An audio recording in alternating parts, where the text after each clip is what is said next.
Here's a guy who had some questions that he thought atheists couldn't answer, who was dismayed to discover that atheists did in fact answer them.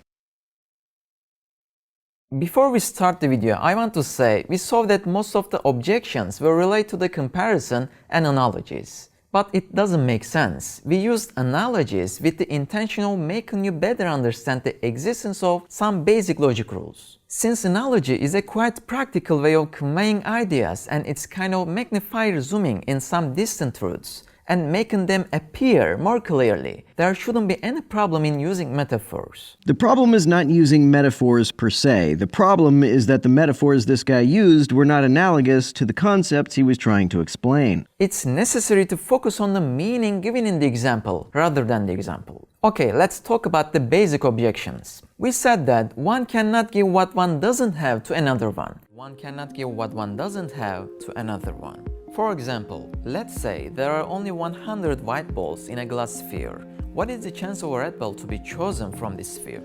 Of course it's zero, right? No matter how long you wait, you will not get any because there is no red ball inside the sphere anyway. In summary, atoms don't have any features such as knowledge, will, life, feelings, vision and hearing. So the question is, how can atoms give these features to living things? The idea that he thinks is a logical principle, that a thing cannot give properties that it does not have, is not, in fact, a logical principle. It's actually the opposite. It's a compositional fallacy. A compositional fallacy says that if a component of a thing has or lacks a property, the thing the component makes up must also have or lack that property. This is not the case. You can make a 10-foot tall wall out of bricks which are each only 2 inches tall. Analogously, atoms which can't see or hear can comprise an organism which can. So we said that it's so clear that there must be a creator behind the atoms. And here are some objections. Atoms gain more properties in the form of molecules already. Thus, it's obvious that the sum is more than the parts. When 2 atoms form a molecule, the molecule has a number of properties that neither atoms have. Fire comes from non-fire. Oxygen and hydrogen atoms bond to form water, which has different attributes from the original atoms, seemingly debunking your whole premise. Okay, there are many similar comments, but I think these friends didn't get the points. They said that atoms gain new properties when they form molecules. Okay, but our question comes exactly at this point. We ask, how can it be? These friends wrote in the comments again what we presented in the video. How can different features arise in molecules and living things when these features do not exist in atoms? Because objects and the components which comprise them are 2 different things. There's nothing miraculous about 2 different things having 2 different sets of properties. But this dude apparently thinks that at some point God steps in and miraculously grants these new properties. He thinks it's a miracle that the compositional fallacy is not a valid argument. Clearly, if you can make a 10-foot wall out of 2-inch bricks, some divine intervention must be involved. We say that you have to think about what you see. You know, if you have black pencil, you cannot draw a colorful rainbow, right? Just like that, hydrogen and oxygen cannot be expected to give water the property that they don't have. So, we understand logically that they cannot do this job. No, we understand logically that it is fallacious to infer that they can't do this job. There must be someone who controls these and give these features to living things. You only see the image of formation with your eyes. In short, it's not an answer to say just happens. No, but it is an answer to point out that it is fallacious to assert that it can't happen, and that it's just plain wrong to assert that logic dictates that it can't happen. And also, it's very sad to see these kind of comments. Come on, you are speaking like you don't know anything about chemistry. This process requires no knowledge or will. It just happens. Does it really just happen? Is it so? Why don't you ask why and how? The emergence of water with a distinct character is the observed fact for which we want to find an explanation. The first question is, how can it be? The second question is, why should even an extinguishing water form after the combination of hydrogen and oxygen? Is there such a necessity requiring that formation? No. Yes, the electromagnetic force requires that formation. That's what causes the atoms to bond together. I mean, we can imagine infinite alternative ways of acting for these 2 elements. Why not them? Why this way of acting all the time? Why not another rule? What causes these particles to follow some specific rules and not follow the other infinite possible alternatives? Perhaps there are infinite conceivable alternatives, but the fact that they are conceivable does not mean that they are possible. We don't know all the reasons why the regularities we observe in matter and energy are the way they are, but as we learn more, it may turn out to be the case that other alternatives are not even conceivable, let alone possible. It doesn't need to be the case that some magical conscious agent forces matter and energy to behave the way they do. At this point, only the concept of will can explain the prevailing of a specific rule among infinite possible alternatives. No, it doesn't. If there was a being which willed things to be what they are, that wouldn't put an end to the questions. One could still ask why such a being chose to make things the way they are instead of some other way. I would also wonder how a will could exist without a brain or some analogous system to create it. So, will is necessary, which atoms lack. Then there has to be an owner of absolute will. The second objection is made to the example of judge and prisoner.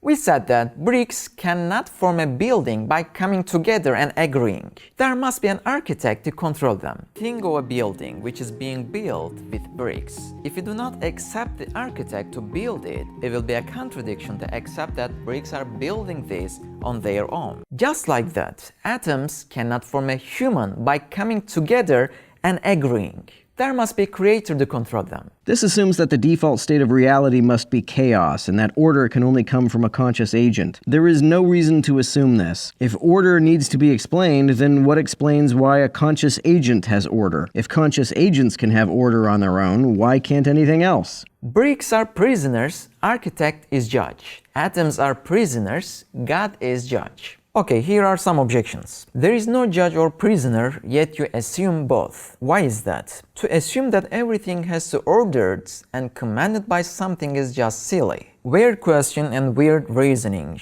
Okay, the example we gave was to show a particular condition showing us the existence of a rule. And the rule is that two opposite natures cannot come together. Judge in the comparison stands for the nature of authority, and the prisoner stands for the nature of captivity. One of them is the subject, the active being, and the other is its object, the passive being. And these two natures are totally opposite to each other, like dark and light, hot and cold, existence and absence. I don't agree that they are the opposite to each other. If someone orders you to pass an order along to someone else, when you do so, you are both following an order and giving an order at the same time. This is analogous to an atom being an intermediary in a causal chain of events. But the bigger objection I have is that it infers that the ordered activity of matter is imposed. This, again, assumes that the default state of reality is chaos. There is no reason to assume that something must be forcing atoms to behave in an orderly way, otherwise they would just act randomly. Why can't atoms just behave with regularity all on their own? Just as something cannot be existent or absent at the same time, it's also impossible for an atom to give orders and take orders at the same time. But it doesn't have to be giving orders or taking orders in order to behave in a non-chaotic, non-random manner. If God can behave non-randomly, why can't anything else?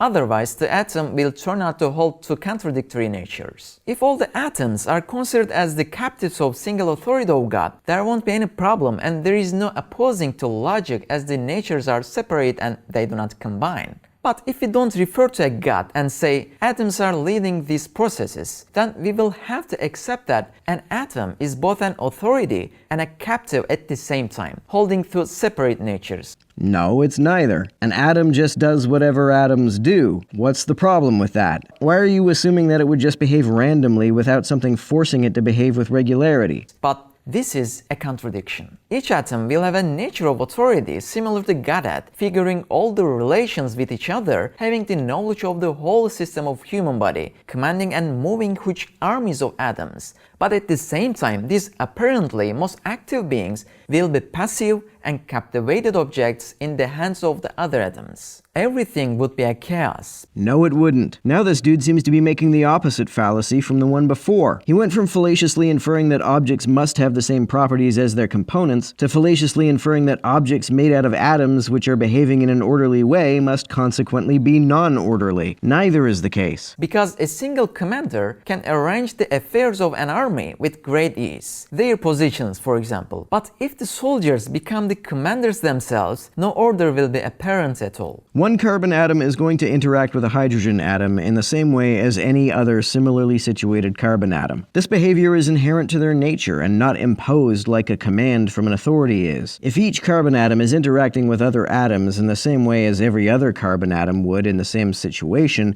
why would the result necessarily be chaos? In the military analogy, it would be like each soldier is giving and following the exact same orders. Why would the result of that necessarily be chaos? Now let's pass to other objections, which says that we ignore and overlook the laws of nature, the laws of chemistry. Okay, the first one, bricks cannot build because they are lifeless. Yes, I agree with that. An architect is required. Okay, but you can't put atoms and bricks at the same point because there is such a thing as laws of chemistry. The second one, I have no idea how things like the law of chemistry work, therefore my gods. Okay. The third one, it's simple chemistry and physics. Okay, they say the laws of nature help us describe the natural phenomena and the processes. And they say that we can explain any natural phenomenon without mentioning God. Now, we should stop here and ask again, what do we mean by laws of nature? Lots of us even don't think about this, right? Laws of nature, laws of chemistry, laws of physics. What sort of being do they have? What is their essence and reality? In fact, it's only knowledge. Specifically, it's knowledge of regularities of behavior. A law of physics describes a regular pattern of behavior that we see in matter, energy, space, or time. Yes, they are only knowledge that we discovered. They don't even have a material being, like this one. The behaviors they describe are physical. They are behaviors carried out by physical things. For example, can you show me gravitational force? No, it's only information. It's a name of the movement of substances, right? Right, but the movement of substances is not only information. The four fundamental forces, including gravity, are also sometimes called the four fundamental interactions. I find that interaction is a far clearer name for what these really are. I think it makes more sense to speak of them as events rather than things like objects. Can I show you an object called gravity? No. Can I show you the interaction of gravity? Yes, easily. Drop a pen on the ground. That is a gravitational interaction between the pen and the earth. But after all, they are considered as agents that can have an effect over things. Folks who know what they are don't consider them to be agents that have an effect over things. There is no reason to assume any agents have control over the behavior of physical systems. There is no reason to assume that physical systems behave the way they do because anything forces them to. They are only a description of the order and God's way of creating. For example, we use grammar rules while writing sentences, right? For example, we use capital letters when starting a sentences. This is a rule. Okay, does this rule write a word? Or does someone write a word with this rule? The question is, who writes sentences? Ah yes, the old if there are laws, there must be a lawgiver argument. This is fallacious because it assumes that order is impossible without conscious imposition. There is no reason to assume this to be the case. In fact, if things behaved without regularity, that would be at least as in need of an explanation as things behaving with regularity, because you could expect there to be a cause for the changes in behavior. Of course, grammar rules are just a name of how we write. Just like that, laws of nature are just a name of how God controls the universe. The laws of physics or the laws of chemistry are the names of God's way of ruling the universe. The formation of water by the combination of hydrogen and oxygen is a chemical law. However, it's not the law of chemistry that creates water. This law is already the name of the formation. It's just a name. So it's God who creates water by this rule. No, the behavior is inherent to the nature of the atoms. They are acting all on their own. The constitution of a state can only make known how the country is ruled. It cannot rule the country. Or the no smoking law does not impose any penalties by itself. One who puts that law manages the system. Likewise, the laws of nature only describe how God controls the world. So, it's not an answer to say laws of nature. How is it any more of an answer to say it's like that because God made it that way? Just as you could ask why the laws of physics are the way they are instead of some other way, you could just as easily ask why God chose to make them the way they are instead of some other way. Such an answer has no more explanatory power in that regard.